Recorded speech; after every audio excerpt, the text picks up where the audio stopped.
السلام علیکم، کیسے ہیں آپ سب؟ آپ کو نیا اسلامی سال بہت بہت مبارک ہو۔ دعا ہے کہ یہ سال سب کے لیے خیر و عافیت، امن و سلامتی اور خوشحالی کا پیغمبر ہو، آمین ثم آمین۔ دیکھیں پورا سال کیسے پلک جھپکتے گزر گیا اور ہمیں احساس ہی نہ ہوا۔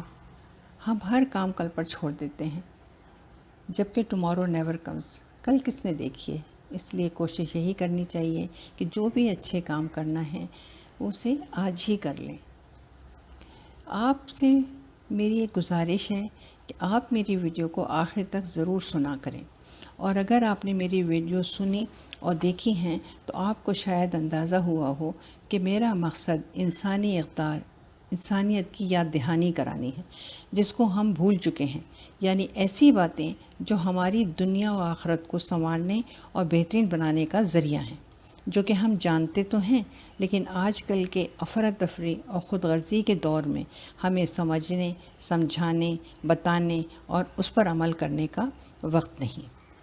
اسی لیے میری ایک ادنا سی چھوٹی سی کوشش یہ ہے کہ آپ تمام کو دین انسانیت اور قرآن پاک، جو کہ ایک مکمل راہ ہدایت ہے، اس کے حوالے سے بہت سی باتیں بتاؤں، مکمل، مختصر، آسان انداز میں اور آسان زبان میں، جن کا جاننا بہت ضروری ہے، جو کہ بہت سے لوگ نہیں جانتے، خاص طور سے حضور اکرم صلی اللہ علیہ وسلم کی آل اولاد اور اہل بیت کے بارے میں، ان قابل صد احترام ہستیوں کے بارے میں جنہوں نے ہمیں انسانیت کا درس دیا۔ اس کے علاوہ اور بہت سی اہم باتیں۔ دیکھیے مجھے ایک واقعہ یاد آ گیا۔ ان دنوں میں ایک کانوینٹ اسکول میں پڑھاتی تھی۔ دو لڑکیاں، ایک مسلم اور ایک کرسچن، آپس میں باتیں کر رہی تھیں۔ کرسچن لڑکی نے مسلم لڑکی سے پوچھا کہ تمہارے دین میں، تمہارے ریلیجن میں یہ ہے کہ تم سب مرنے کے بعد دوبارہ زندہ ہوگے اور جنت میں دودھ اور شہد کی نہریں ہوں گی اچھے لوگوں کے لیے۔ Do you agree with this? تو مسلم لڑکی نے کہا آئی ڈونٹ تھنک سو۔ میں نے حیران ہو کر اسے دیکھا اور کہا بیٹا، آپ کو ایمان مفصل اور ایمان مجمل کا پتہ ہے؟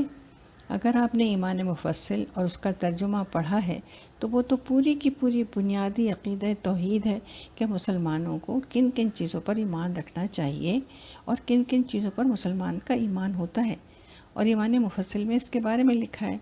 مجھے اس بچی پر غصہ نہیں آیا، بلکہ اس کے گھرانے پر بہت افسوس ہوا کہ کتنی شرمندگی کے باعث یہ بات بنی ہے۔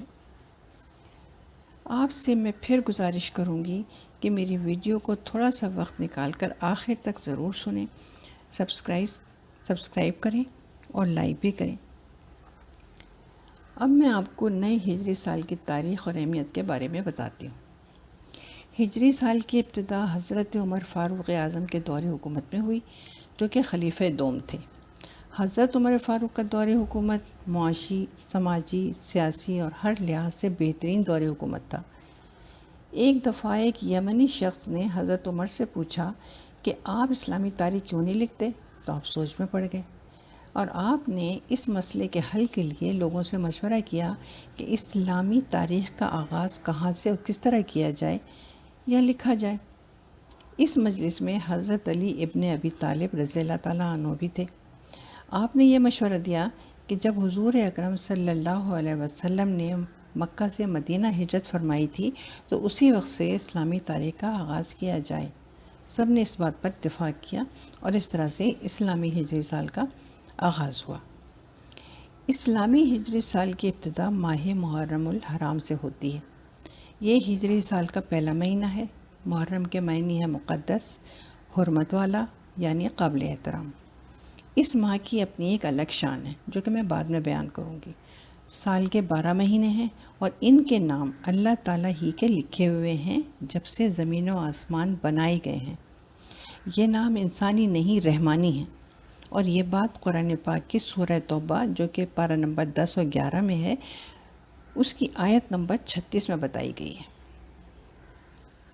اللہ تعالیٰ نے ان مہینوں میں 4 مہینے حرمت والے بتائے: ذی القعدہ، ذی الحج، محرم اور رجب۔ ان مہینوں میں لڑائی جھگڑا، قتل و غارت گری ممنوع قرار دی گئی ہے۔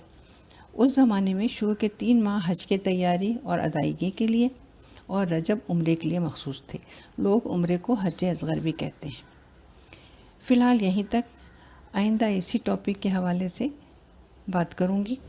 آپ سے ریکویسٹ ہے کہ میرے چینل کو لائک، سبسکرائب اور شیئر ضرور کریں تاکہ دوسرے بھی فائدہ اٹھا سکیں اور آپ کو اس کی جزا نیکی کی صورت میں ملے۔ اپنا بہت خیال رکھیے اور اس ماہ کی حرمت کا بہت خیال رکھیے۔ اللہ حافظ۔